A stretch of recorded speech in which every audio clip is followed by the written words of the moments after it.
वीर भूमि राजस्थान का सभी भाइया बहना ने मारो राम राम साहब। मने विश्वास है कि जोधपुरिया देव जी और धन्ना भगत जी का आशीर्वाद मो है सगला अच्छा हो।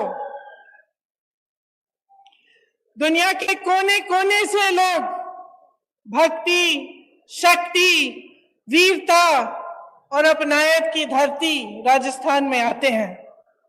इस धरती को देखने आते हैं, इस धरती के बारे में सीखने आते हैं, यहाँ की पुरानी कहानियां को सुनने आते हैं और ये देखने आते हैं कि यहाँ की वीर और साहसी जनता किस तरह से अपने जीवन के संघर्ष में आगे बढ़ रही है। आपका प्रदेश कर्तव्य, सेवा और वीरता का मिसाल है। इस प्रदेश पर, राजस्थान पर हमारे पूरे देश को गौरव है।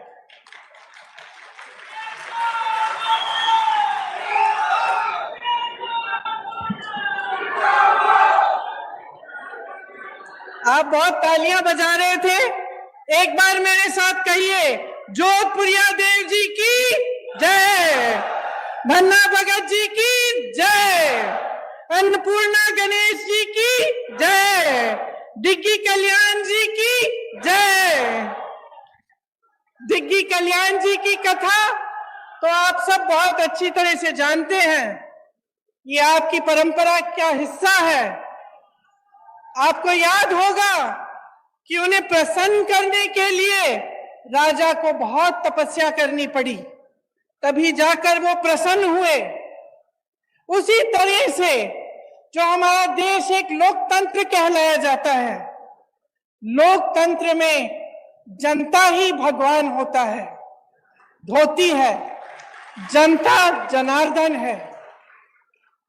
जनता की सेवा, उसका सत्य, उसका सच्चा अर्थ क्या होता है कि जनता सबसे सर्वोपरि है, परी है, सबसे ऊंची जनता होती है। यही हमारी देश की राजनीतिक परंपरा रही है। आप अगर गांधी जी को देखें, जिसने देश की राजनीतिक नींव डाली, स्वतंत्रता संग्राम लड़ा हमारे लिए, इस देश को आजाद किया, उनको देखिए, उनमें कितनी सादगी थी, किस तरह से उन्होंने अपना पूरा जीवन देश की जनता को दिया। हमेशा ये कहते थे कि देश का गरीब सर्वोपरि है। कहते थे कि जब तक इस देश के एक भी वासी के आंखों में आंसू है, जब तक वो आंसू हम नहीं पोंछ पाएंगे, तब तक हमारा काम पूरा नहीं हुआ। यही हमारी लोकतंत्र की नींव है, हमारी राजनीति की नींव है। आज राजस्थान सरकार भी अपने जन कल्याणकारी कार्यक्रम से, योजनाओं से इसी तरह आगे बढ़ रही है, ये समझकर कि गरीब को गणेश जी समझकर और किसान को भगवान समझकर। यही भावना मन में लेकर सरकार के जितने भी अधिकारी हैं और हमारे मुख्यमंत्री जी हैं, कांग्रेस पार्टी के नेतागण हैं, सब इसी भावना को मन में लेकर दिन रात काम कर रहे हैं। आज मैं सवाई माधोपुर से आई, वहां आप सबको मालूम होगा, खासतौर से मेरी बहनों को, कि वहां रणथंभौर के किले में एक प्रसिद्ध गणेश जी का मंदिर है। गई हुई है ना? हाँ, मैंने देखा है। जब भी मैं आती हूँ तो खूब सारी खासतौर से महिलाएं जाती हैं और मुझे हमेशा ताज्जुब होता है जब मैं उस रास्ते से गुजरती हूँ। मैं भी गई हूँ उस मंदिर में कई बार। तो जब वापस आती हूँ, कभी कभी शाम हो जाती है, जंगल है वहां, आप गई हैं, आपने देखा होगा। उसी रास्ते से शेर आते हैं, उसी रास्ते से बाघ चल के आते हैं, उसी रास्ते से कई ऐसे जानवर आते हैं जिनसे अगर आमना सामना हो जाए तो आपको दिक्कत हो सकती है, चोट पहुंच सकती है। लेकिन मैं हमेशा देखती हूं कि मंदिर से आते हुए जो लोग हैं वो अपने दिल में श्रद्धा लेकर एक आस्था रखते हैं कि हम मंदिर से आ रहे हैं, हमें कुछ नहीं होगा, और उसी जंगल के रास्ते से चलते चलते वो अपने घर की ओर चलते हैं। मेरे मन में अक्सर ये बात आती है जब मैं मंदिरों में जाती हूं, लोगों की श्रद्धा को देखती हूं, कि इस तरह की श्रद्धा हम नेताओं के दिल में आपके लिए होनी चाहिए। जब हम कहते हैं कि जनता जनार्दन है, तो ये बहुत गहरी बात है, और इस बात को समझना जनता के लिए भी और नेताओं के लिए भी बहुत जरूरी है। हमें समझना जरूरी इसलिए है क्योंकि जब हम दिन रात काम करते हैं, जब सत्ता में आ जाते हैं, तो अक्सर ये होता है कि अपनी महत्वाकांक्षाएं आगे हो जाती हैं। ये हो जाता है कि बहुत सत्ता मिल जाती है इंसान को, तो भूल जाता है कि सत्ता में लाया कौन। और आपको याद ये बात रखनी चाहिए, क्योंकि आपको ये बात कभी नहीं भूलनी चाहिए कि सत्ता देने वाले आप हैं। आज इन कार्यक्रमों में मैं एक नौजवान लड़की से मिली, शायद मेरी बातों को सुन रही होगी। उसे मोबाइल फोन मिला, अशोक गहलोत जी की जो स्कीम है, जो हमारी सरकार, कांग्रेस सरकार की स्कीम है, उसके जरिए, और उन्होंने धन्यवाद दिया कि आपने हमें मोबाइल दिया है। और हम भी अक्सर कहते हैं कि हमने ये दी, आपको स्कीम ये दी, आपको ये किया, वो किया आपके लिए। लेकिन आपको समझना जरूरी है कि हम आपको कुछ नहीं दे रहे हैं, आपका हक दे रहे हैं।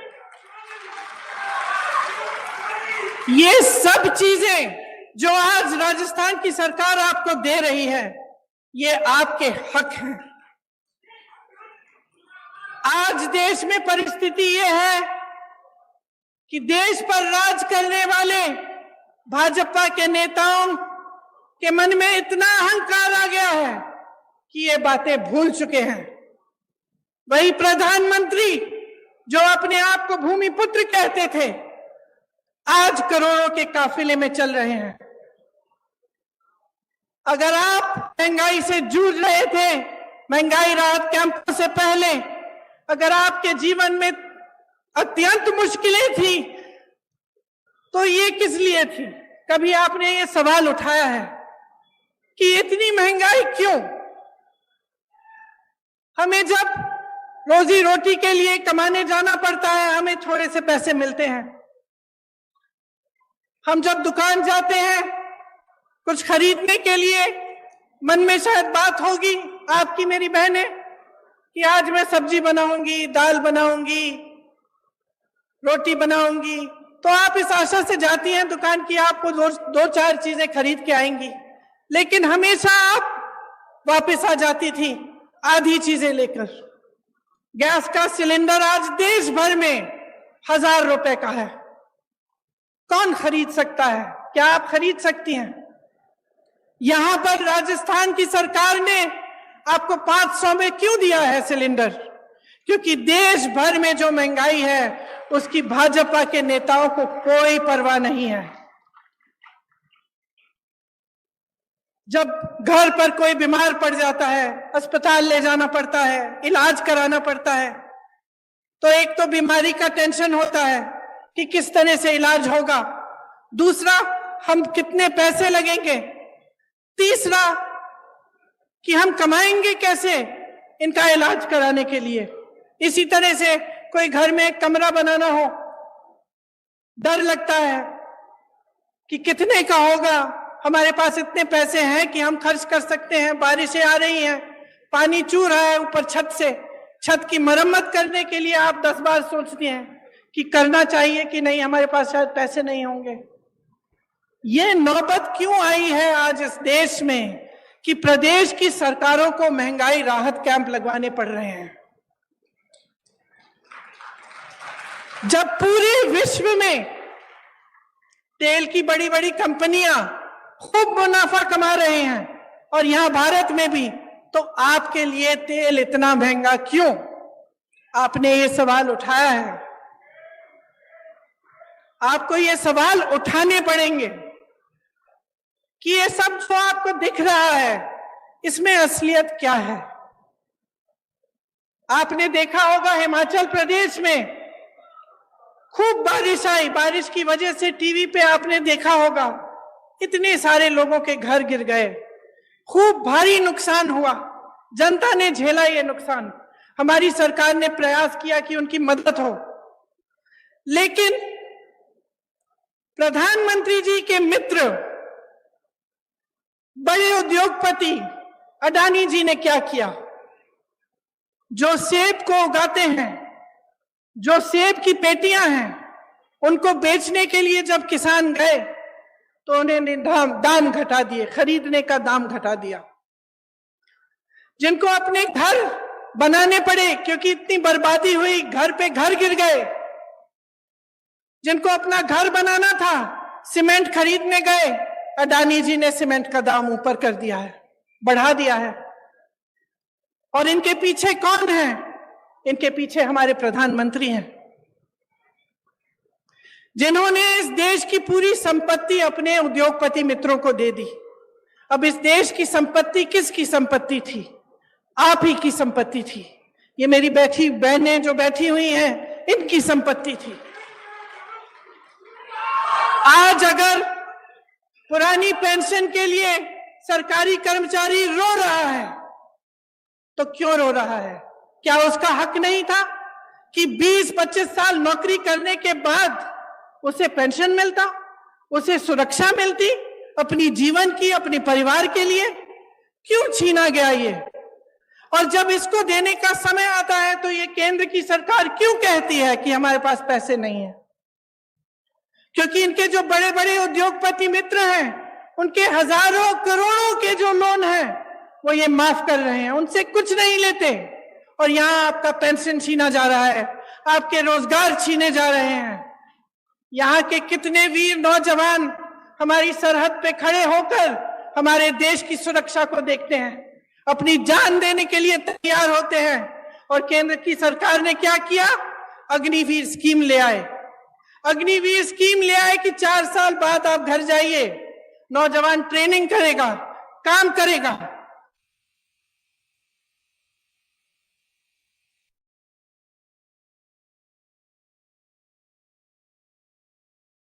चाहिए था केंद्र सरकार को, वह भी नहीं किया। हर चीज के लिए उन्होंने अपने उद्योगपति मित्रों को आगे रखा और जो जनता है उसको पीछे रखा। आज ये स्थिति है कि 45 सालों में सबसे अधिकतम बेरोजगारी आज है हमारे देश में। जब आपके सामने चुनाव के लिए वोट मांगने आते हैं तो बड़ी बड़ी बातें करते हैं, और अक्सर बीच में धर्म को ले आते हैं, जाति को ले आते हैं, अलग अलग बातों को ले आते हैं जिससे आपके जज्बात जुड़े हुए हैं। लेकिन बहनों और भाइयों, एक बात को पूरी तरह से आप समझ लीजिए, ये चुनाव किसी 2 राजनीतिक पार्टियों के दौड़ में कौन प्रथम आएगा उसका चुनाव नहीं है। ये चुनाव आपके भविष्य का चुनाव है। इसमें सबसे बड़ा सवाल ये है कि आपको आपका हक आपको कौन देने के लिए तैयार है। और मैं दावे के साथ कह सकती हूं कि भाजपा ने 8 सालों में जो सरकार चलाई है इस देश में, उसने आपके हक को बार बार खत्म किया है।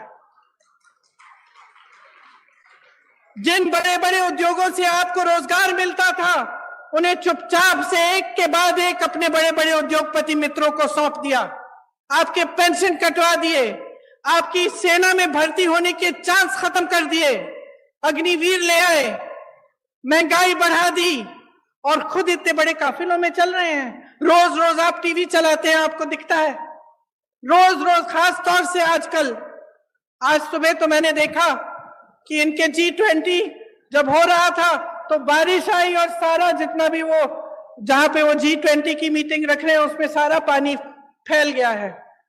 मेरे मन में एक बात आई कि शायद जो हमारे देशवासी डर के मारे कह नहीं पा रहे, भगवान ने कह दिया कि अपना अहंकार कम करो, अपना अहंकार कम करो। इस देश ने तुम्हें बनाया है, इस देश ने नेता बनाया है, इस देश को आगे रखो, इस देश की जनता को सर्वोपरि बनाओ। जब ये अपने धनवान मित्रों को सरकार की सारी कंपनियां सौंप देते हैं तो नुकसान कौन उठाता है? जब ये बड़े बड़े खर्चे करते हैं तो नुकसान कौन उठाता है?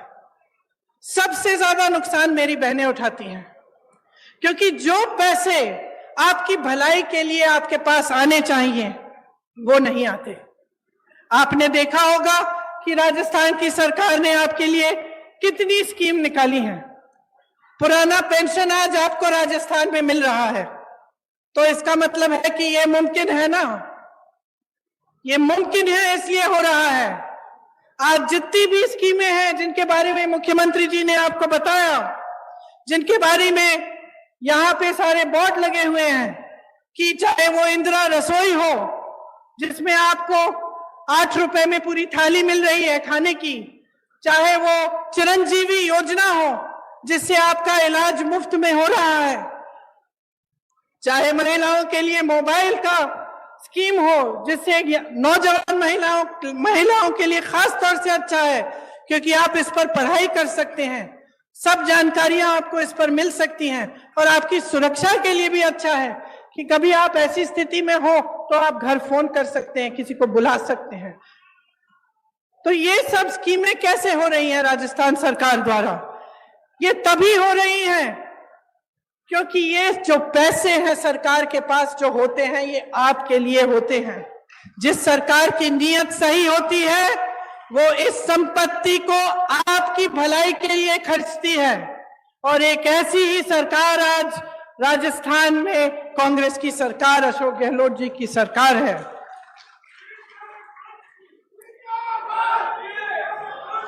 मोदी सरकार ने पेट्रोल डीजल पर टैक्स लगाकर, आपको मालूम है, जनता से 32 लाख करोड़ रुपए खींचे हैं, और उन रुपयों का मनमाने के हिस्से खर्च करते हैं। ऐसे बड़ी बड़ी महफिलों में, अपनी बड़ी बड़ी कारवाओं में, तो आपके लिए फिर क्या बचता है?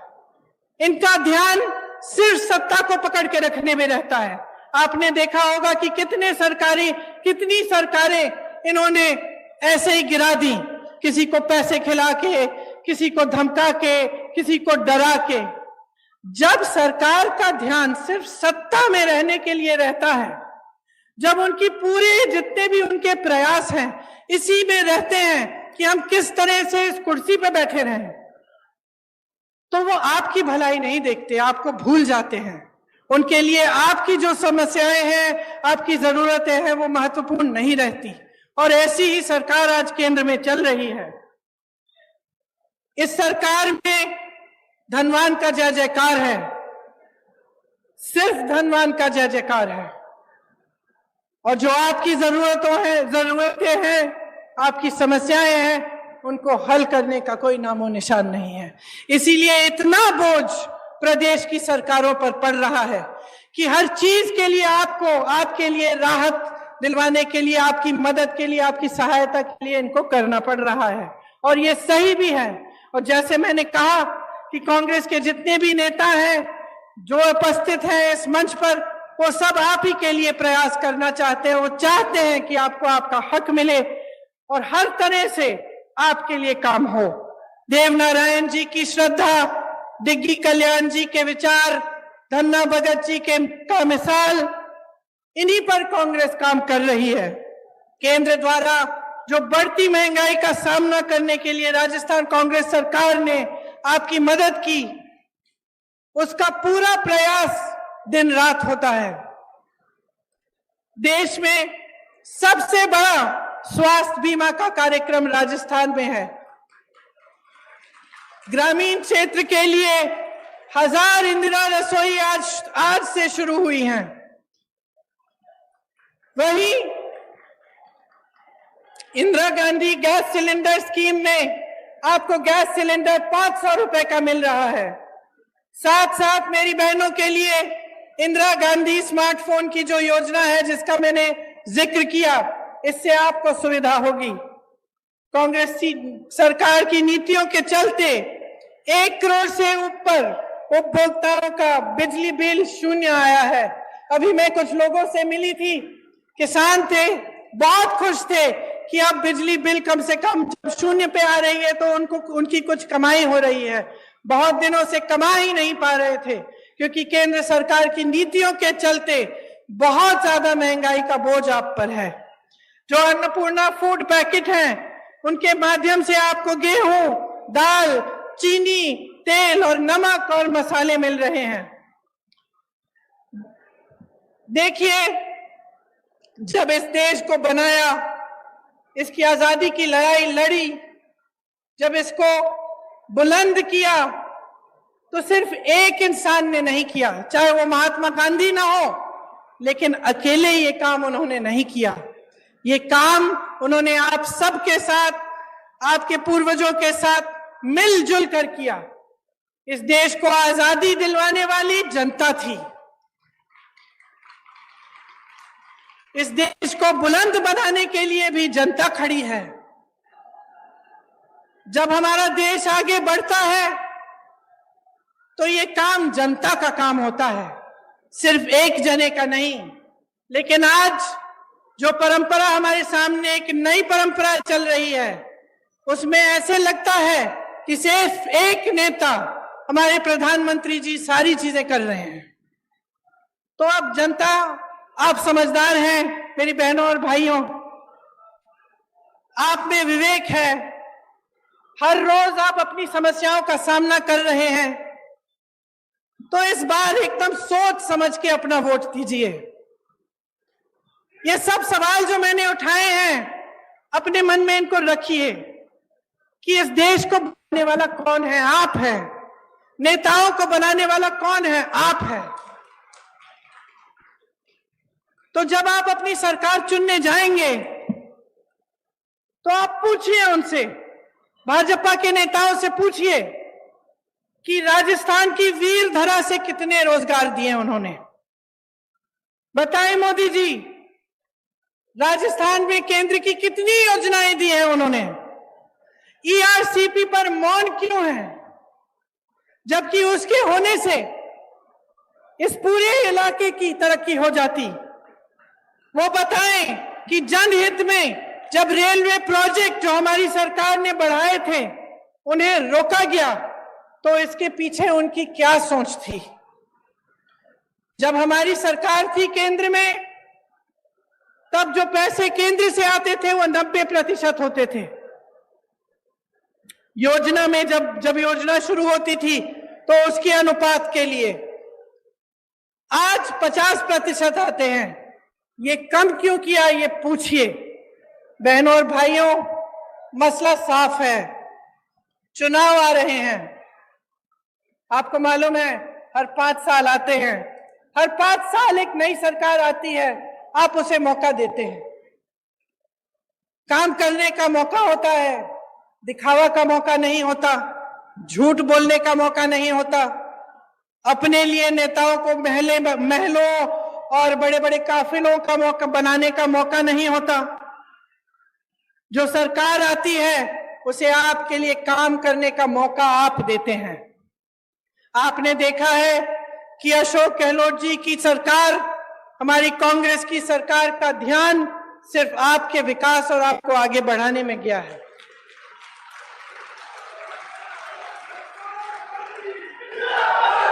आप अपने अनुभव से ही देखिए कि भाजपा की सरकार, उनकी नीतियां सिर्फ अमीरों को आगे बढ़ाने के लिए हैं, गरीबों को, मिडिल क्लास के लिए कुछ नहीं है इनकी नीतियों में। मोदी जी विदेश जाते हैं, वापस आते हैं, कहते हैं कि बहुत हमारे देश का आगे बढ़ा है, हमारा देश, हमारा मान इतना बड़ा है। बाद में आपको पता चला कि वहां गए और उनके उद्योगपति मित्रों के लिए वो डील कराए आए हैं और बड़े बड़े उद्योगपतियों को खूब वहां से बिजनेस मिल रहा है। तो आप ही बताइए कि आपको ऐसी सरकार चाहिए जो सिर्फ गिने चुने अमीर लोगों को आगे बढ़ाए, कि आपको एक ऐसी सरकार चाहिए जो आपके लिए महंगाई के राहत कैंप लगाए, जो आपके लिए इंदिरा रसोई जैसी योजना लाए, जो महिलाओं को मोबाइल फोन दिलवाए, जो किसानों को आगे बढ़ाने के लिए, उनकी कमाई को बढ़ाने के लिए बिजली के बिल माफ करें, उनके कर्ज माफ करें। यह निर्णय आपको लेना पड़ेगा और ये एक बहुत बड़ा निर्णय है, इसको हल्के में मत लीजिए। जैसे ही भाजपा की सरकार राजस्थान में वापस आएगी, आप देखिए ये सारी स्कीम बंद हो जाएंगी। जितनी भी अच्छे काम कांग्रेस की सरकार ने किए हैं वो सब रुक जाएंगे। इसीलिए ये चुनाव जब आएगा, अगर आप अपने विवेक को इस्तेमाल करके सोच समझ के वोट नहीं देंगे तो आप अपना ही नुकसान करने जा रहे हैं।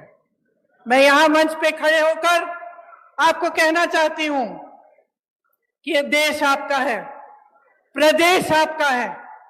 जैसे मैंने शुरू में कहा, दुनिया भर से लोग आपके प्रदेश में आते हैं। आपकी वीरता अपार है, आपका संघर्ष अपार है। आप जानते हैं कि इस देश में जो नेता आते हैं वो दो तरह के होते हैं, क्योंकि आपका अनुभव अपार है। आप शुरू से देखते आ रहे हैं कि कैसी सरकारें आपके प्रदेश में चलते हैं, कैसे नेता होते हैं। दो तरह के नेता होते हैं बहनों और भाइयों। एक जिसका धर्म सेवा होता है, जो समझता है कि जनता ही सर्वोपरि है, और दूसरा जिसके मन में लालच, अहंकार और महत्वाकांक्षा होती है। इसीलिए आज इस मंच पर खड़े होकर मैं आपसे आग्रह करती हूं कि आप ऐसे नेता चुनिए जिनके मन में अहंकार नहीं, आपके लिए श्रद्धा हो। आप ऐसे नेता चुनिए जो आपको भूलकर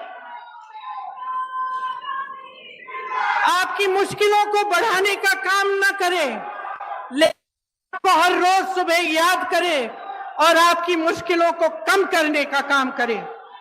आप एक ऐसी सरकार चुनिए जैसी कांग्रेस की सरकार 5 सालों के लिए राजस्थान में रही है, जो आपके लिए, आपकी राहत के लिए, आपकी सहायता के लिए दिन रात एक करे।